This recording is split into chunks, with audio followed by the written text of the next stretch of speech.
Thank you all for opening your community. I actually am not from the area. I'm out in the suburbs looking to move to the area, but I appreciate your accepting me into this community and allowing me to speak to the issues that are being addressed today. I wrote a poem specifically for this event, so I don't really have a lot to introduce. I think I'm just going to read it, if that's all right. This is called Flashpoint. When chemicals begin to boil, when heat is infused so deeply into otherwise tranquil liquids that discontented vapors leave their tepid places to rise as high as third-party sparks will let them before igniting into a collective flame of protest against the devastation of their atoms.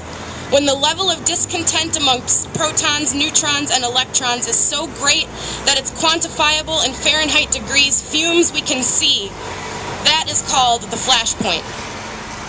We have reached a flashpoint. Imagine someone you love. Imagine anyone. Imagine a living, breathing statistic. In the dark, gripping the filthy gutters of a high-rise, dangling like a viscous strip of spit. Imagine that. And your feet are planted firmly on the roof. Will you reach out to help them, or step on their fingers and watch them fall? When someone needs help, we think about how dirty our own hands will get in the process of maybe helping them. Police station ink stains inlaid into the grooves of handprints are hard to wash off, and they're hard to miss when seen lying palms up on the pavement. Imagine a world stacked with problems, and you are chained to the link fence of cloud linings that were supposed to be made of silver. You are witnessing this lack of practical action and the simultaneous expansion of a system that favors the creation of waste from soft elements and hardened criminals from fellow humans. Our maximum security sentences for marijuana possession and petty theft are starting to weigh more than the children who are serving them. Our high school seniors are being piped down the graduation aisle into cell block drains, each misplaced footstep traced and carbon copied to use later just to keep them cocked and looking dangerous. It's clear, and it's becoming clearer. Rehabilitation is not the goal here. These profitable prison factories, these facilities that we're tallying prisoners for, are not correctional if our castaways come back savages for the sake of survival in the wild of our neighborhoods, bound by a civilization that doesn't recognize the struggle it takes to keep pace with the footsteps that echo through alleyways behind us. Try to imagine. You are walking at night with a complexion that blends into the dark due to the broken streetlights. You are walking for no reason, just a breather to think clearer and assess the day's past cycle, how you're going to buy your dinner, because each day you're looking thinner and your life is spinning quicker by the second from your power, and sometimes sitting still makes it harder to think ahead.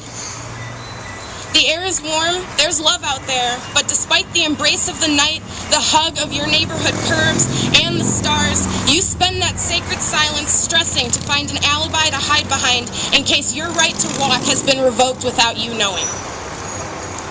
Rap sheets are as common as pronouns, with they as the collective other, a new class of people to barcode who could not waste an opportunity they never had to begin with.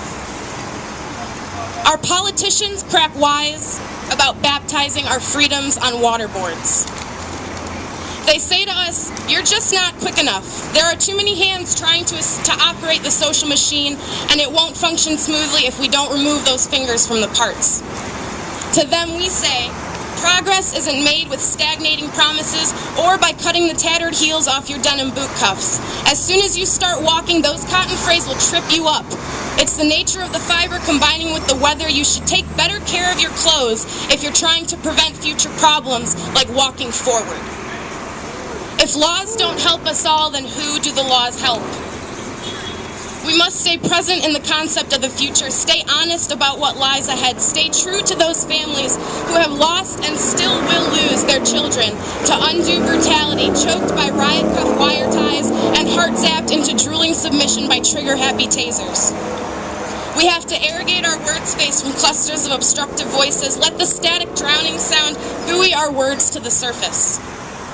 At this flashpoint, unbalanced government agencies stand firm on the X marking the spot where gun laws protect violence, drug laws condemn pacifists, and foreign policies protect embezzlers whose disregarded tax debts could fix entire home cities.